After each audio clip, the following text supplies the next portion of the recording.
know what you're going to do yet for Saturday, and could you share it with us? No, we'll talk about it like we normally do after practice. The Jets, I guess he said he's going to rest his guys. I mean, I know you said in the past that has no bearing on what you do at all. I mean, or does it? Yeah, no, we'll go through practice today and do our normal procedure, do what we think is best for the team. The last 2 years, I don't think you played guys, right? In the last preseason game.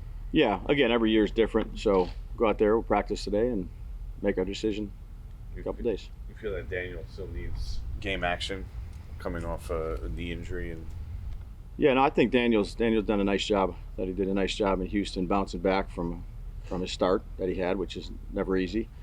Coming back, not having played for however long it is. I thought he did a nice job yesterday. I'm comfortable where Daniel's at. Do you think Drew Lock will be able to play physically on Saturday? I think he'll be in the same situation as he was last game, which is more of an emergency, go in there and do things we can do with him.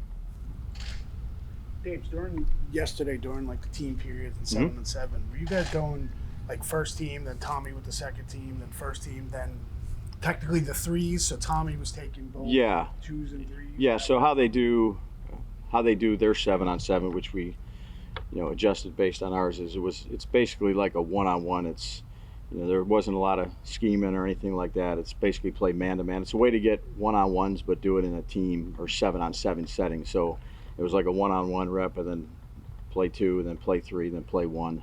That's how they set it up. You intend to add a quarterback for this game? Or No. So just Tommy will go the whole way? Yeah. Well, we'll see what we do with everybody else. So. What did you see from your secondary yesterday? Yeah, I think, look, it was productive practice all the way around. That's how you want to practice against another team. No fights. It was good. It was good, productive practice. There was some stuff to learn from. It's just like every practice. There was some good plays, some plays you learn from. But definitely enjoyed practicing with that team, how we did it. Got a lot out of it.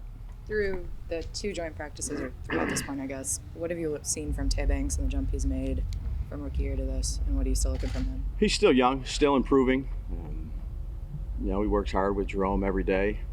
Obviously, as he's played in this new system, he gets more comfortable. But all our young guys, whether it's first year, second year, third year, continue to grow. Jalen Hyatt, his second year in the system, just as training camp winds down, how much more comfortable is he, than last year?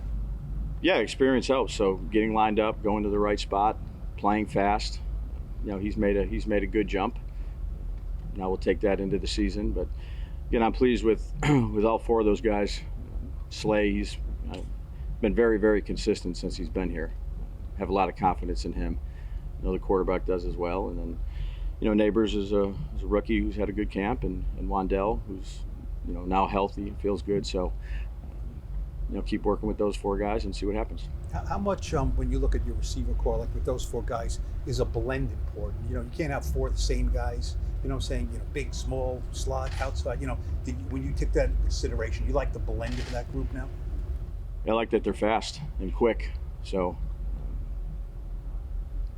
they can run and create some separation. Again, some are shorter, some are taller, but I like those. They're young. Obviously, Slayton's got some experience, so we'll keep growing and building them up and improving them, but I like their skill set. You obviously always want explosive plays as an offense, but with the skill set you have there, do you guys need to be able to throw the ball deep this year? Is that going to be a big part of having a successful offense?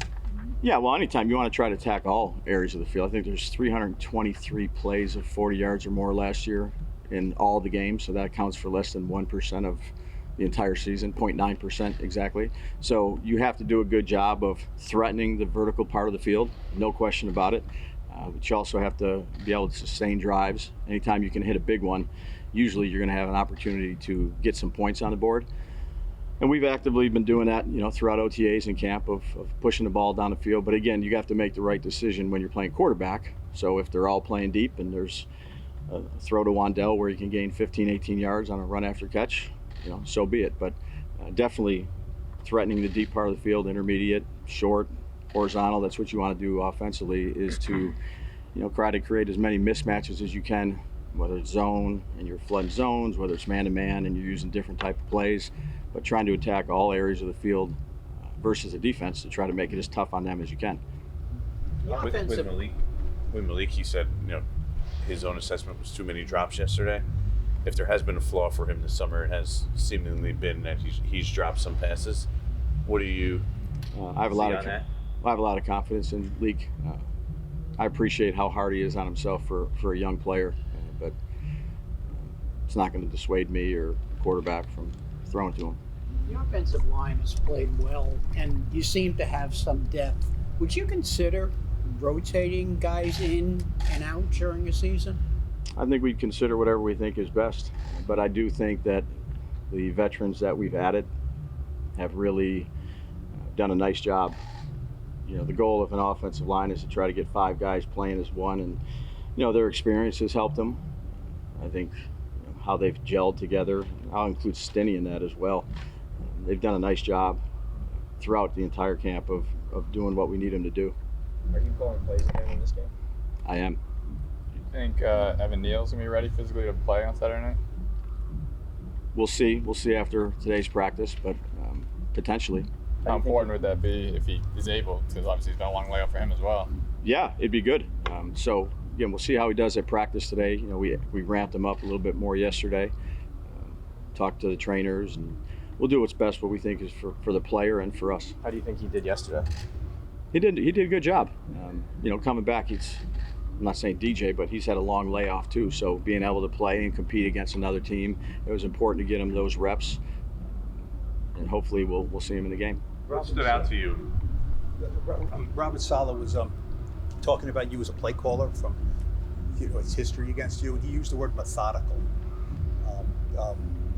And he explained why, that maybe that you will set up and you will have the patience to wait and wait and wait, and then afterwards he'll go back and say, "Oh, I see what he was doing to set me up." You like that word methodical as a play caller? I don't really think about it too much. Just try to do the best job I can with, collectively with the staff, and do what we think we need to do each game.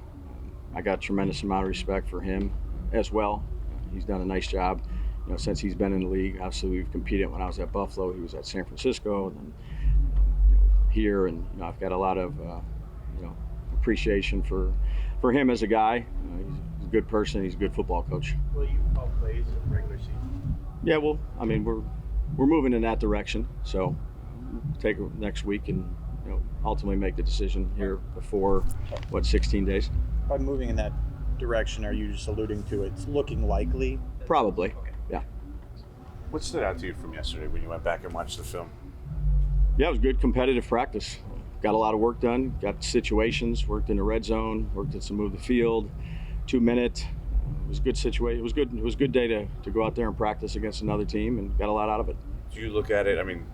Sauce was waving, goodbye to you guys. They kind of claimed victory. What do you make of when you see those? It's a good competitive practice. So I think we'd be doing the same thing if we capitalized on a couple of those opportunities down the field. But that's why you practice against other teams. There's competitive juices. Got a lot of respect for those guys, and we got a lot out of it. With Van Roden, were you just managing his workload yesterday, or was anything physically wrong with him? He's good. When you took out about Drew Phillips just throughout camp?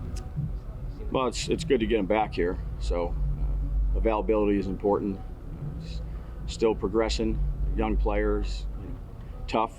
He's got some good quickness, but still progressing with him. you took out Nick McLeod, or he wasn't playing that last 2-minute drill, what went into that? Was that just getting beat on? Yeah, it's just like the other questions about some of the other guys. We're just rotating a bunch of guys in and letting them compete, so you get some evaluation on them.